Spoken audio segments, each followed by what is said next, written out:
You might have a process like this.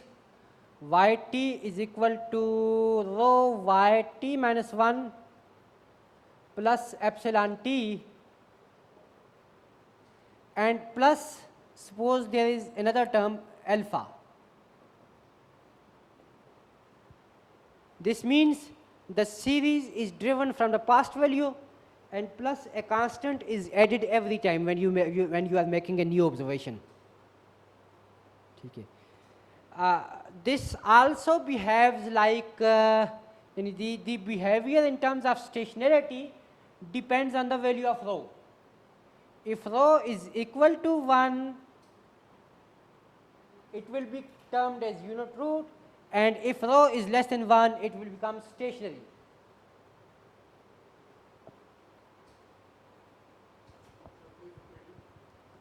I have said that what we have studied last time is this thing, yt is equal to rho yt minus 1. Suppose you have an alpha here. So what about stationarity? The stationarity would again depend on the rho. If value of rho is equal to 1, it would be termed as unit root, and if the value is less than 1, then it will be termed as stationary.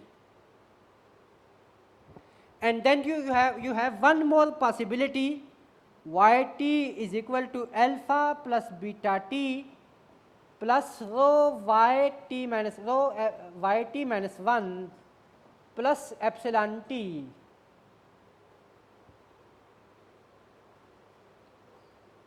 Okay.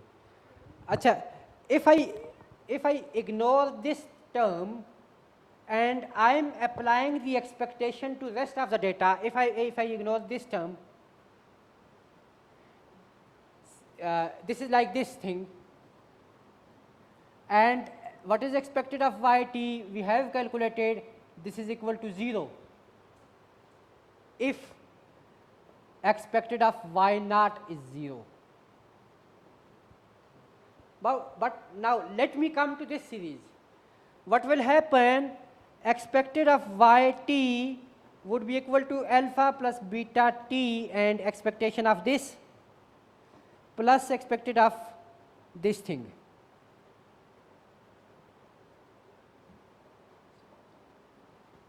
The expectation of this term would be 0, but the expectation of this term would be alpha plus beta t.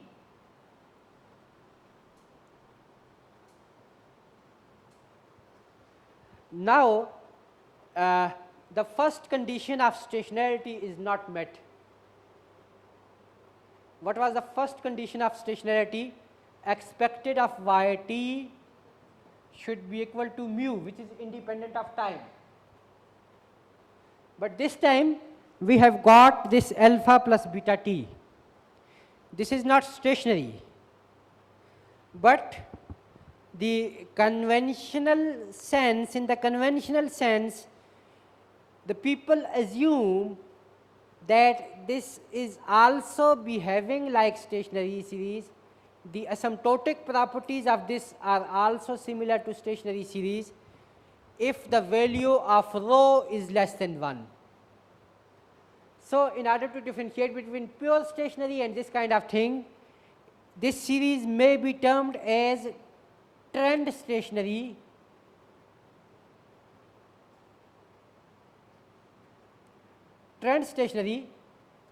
if rho is less than 1, rho is less than 1, and this will not be trend stationary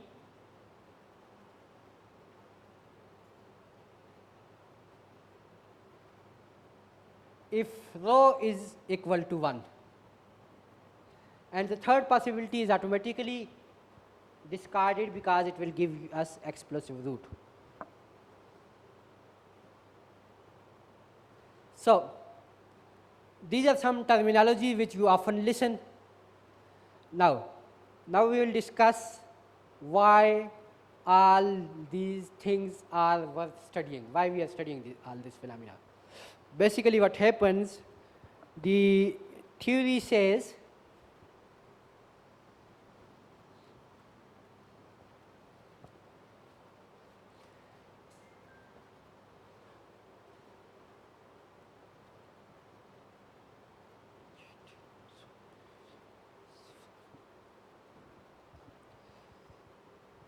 suppose you have two economic time series xt and yt. I am writing xt here. There are two possibilities for the xt. It could be I0 and it could be I1.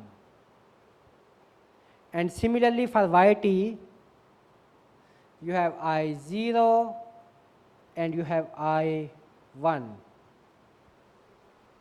Okay. But the theory says if you have x which is I0 and then you have y which is also I0, then what will happen? You can have a valid regression.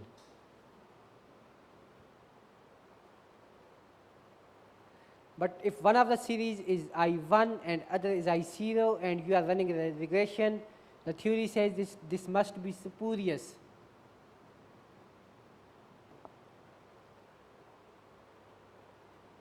And then same happens here. The regression must be spurious if you have one of the series to be I1 and the other is I0. What happens in the last cell? Here, in general, the regression is spurious. In general, regression is spurious. But it could be genuine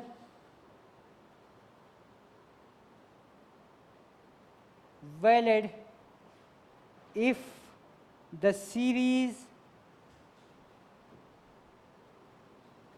are co-integrated.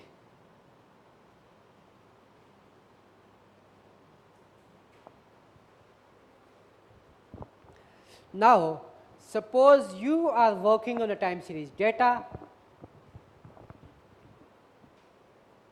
Can you go with a spurious result? Can you present your thesis with spurious results? At least you should be able to say that my results are not spurious. So how this can be done? If you have time series data, either you are in this cell where all of your series are I0, then you have a valid regression, and if this is not the case, then you are here in which all of your series are I1 and there is also co-integration. This recording would be available in future. So it means that we are working with two variables, for instance, xt and yt. Right. And one of them is stationary at the first difference and second is at level. Then in both cases, either xt is at level or yt. In regression, you cannot include one I0 series and other I1 series. It will give you spurious results, right?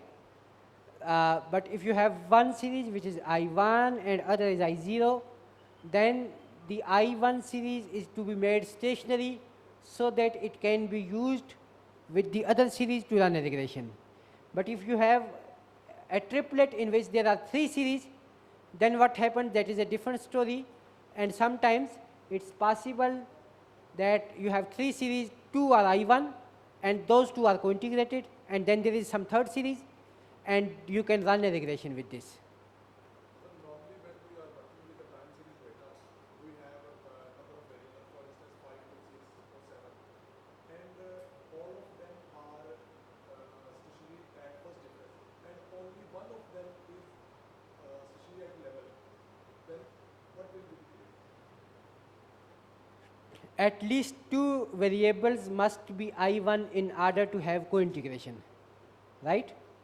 If you have 10 variables, 9 are I1, you can have a co-integration with them, and then there is 10th variable which is I0, you can add this.